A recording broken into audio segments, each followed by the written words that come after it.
All right, so now we're moving on to the Neill Blomkamp filmography, and we're going to start with his first film, District 9, which was produced by Peter Jackson. It was originally supposed to be the Halo movie, and when that fell through, Peter Jackson ended up just producing District 9 for Neill because he put so much damn work into Halo. And if I remember correctly, they used a lot of unused props from that movie for this movie, and it very much feels like that. Like some of the cars in this, some of the you know guns, some of the stuff in this just very much feels Halo like. So it would make sense that and that's a way to save money too, of course, because you already built the props. I mean, I know they were really deep into production and then it fell through and they were working on it for a long time, and especially for like a rookie filmmaker like that, that must have been devastating. But he's clearly had a pretty good career since, which he's now made 3 feature films and now he has all those shorts. He was working on a RoboCop film, which I was extremely excited for. He's bringing back Peter Weller and the whole thing. He is the perfect director for a RoboCop movie. I mean, I don't know of any director that would have been better suited for a RoboCop reboot, if you will. So such a shame that got canned. I'm still kind of recovering from that news because it's kind of was in and out, in and out, in and out. And now for today, it's out again, and that's just a tragedy to me. Anyways, so this is the first film. I think this is the first acting film for Charlton Copley. I have no idea how to say that guy's first name. Charlotte. It's such a weird Sharlto.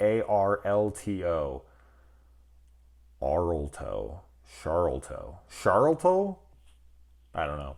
But there you go. He's in all of his movies. He's obviously the main character in this. He's the main villain in Elysium, and he plays Chappie in Chappie. So he uses him in everything that he's done, feature length. Now, I feel like every one of his films plays with a social commentary pretty heavily. And this one, of course, has to do with illegal immigrants and, asylum seeking and whatnot, so on and so forth. So you can get into the similarities between that and, as I said, the social commentaries and the message behind the film all damn day.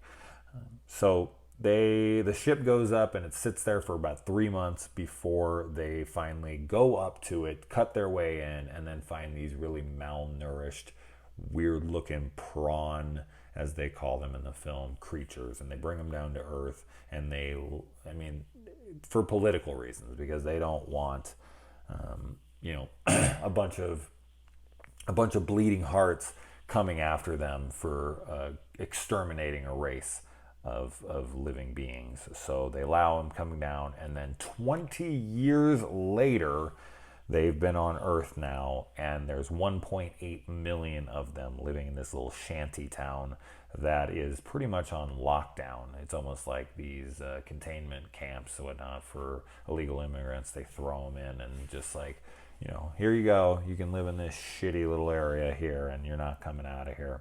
And they have their own derogatory slangs. And I have to say, like, the way that the prawns in this are portrayed, most of them, now, of course, they're living in an area where crime is very prevalent and,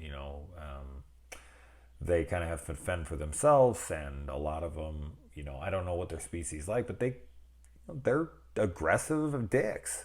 They're not making a great case for why they should be included into society. Not that they want it, but they're not making a good case for getting better treatment, because when they go there to try to talk to them, they're like telling them to fuck off and pulling guns on them and all this stuff. And it's like, dude, and I guess this is where the social commentary comes in, where you could be like, this is our planet, this is our country. If you don't like it, get the fuck out of here. In this instance, they can't leave. But regardless, it is like, dude, you came here as a refugee to our country or to our world, and you're being disrespectful, you're trashy, and as I said, that's a social commentary because that's how a lot of people in other countries that deal with asylum seekers and people who cross the borders and whatnot illegally, they see them in this way. But it's hard to not see these prawns in that way because of the way they're presented in the film. I'm sitting there like, look at these fucking animals, these creatures, man. They're assholes.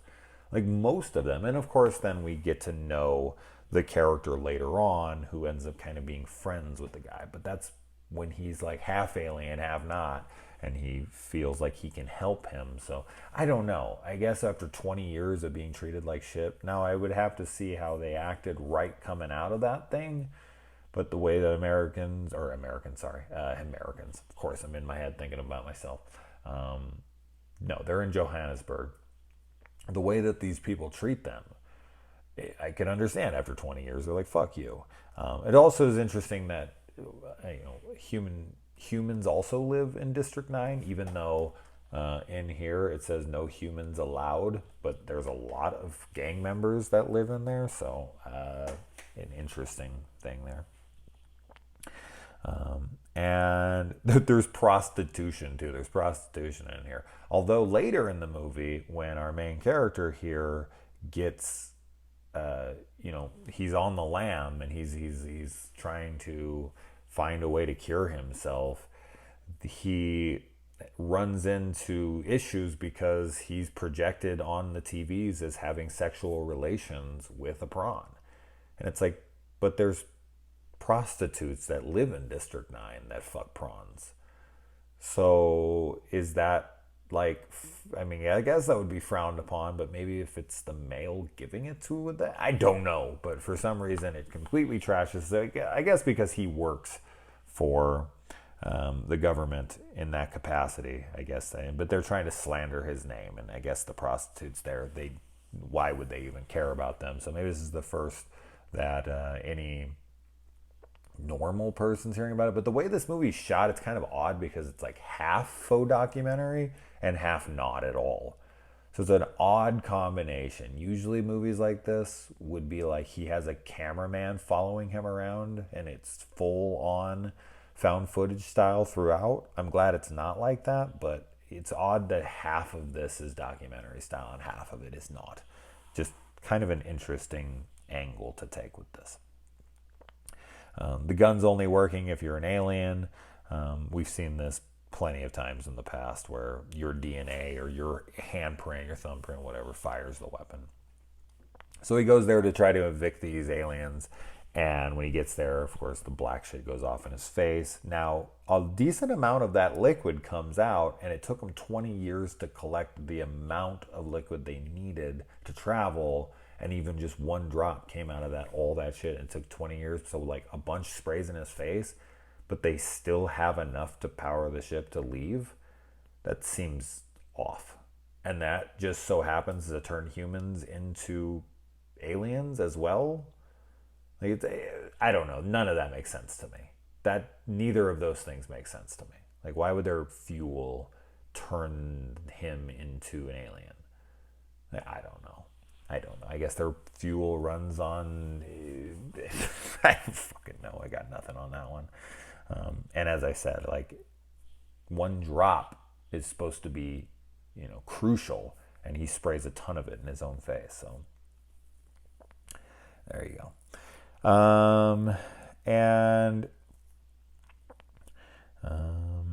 I love how, of course, once they realize that he is somewhat alien and that he's kind of bonded with an alien DNA and he's able to fire these weapons, of course they want to use him for military applications and dissect him and rip him apart. And then he goes in that room and they've dissected and killed tons of prawns. That's just like a horror scene. And then, of course, the one comes in later in the movie and sees what they're doing. And he has to be like, I knew nothing about this, when he did actually know something about it. He just didn't know about it before he just found out about it, like a day before.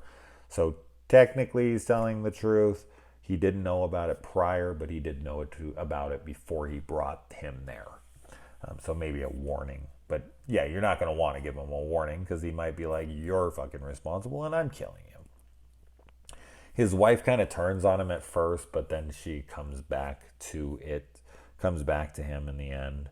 And his father-in-law is a total dick. He has no remorse. He has no love for this guy. His daughter's husband, your daughter who's supposed to be your baby girl, the man that she married, the man she loves, he's just like, nah, just kill him. I don't care. He doesn't like him at all. It's never shown in the movie that he have any kind of good relationship. So that's fucked up. And then he even uses his daughter as bait and taps her call and finds him through that. So her dad's a total piece of shit.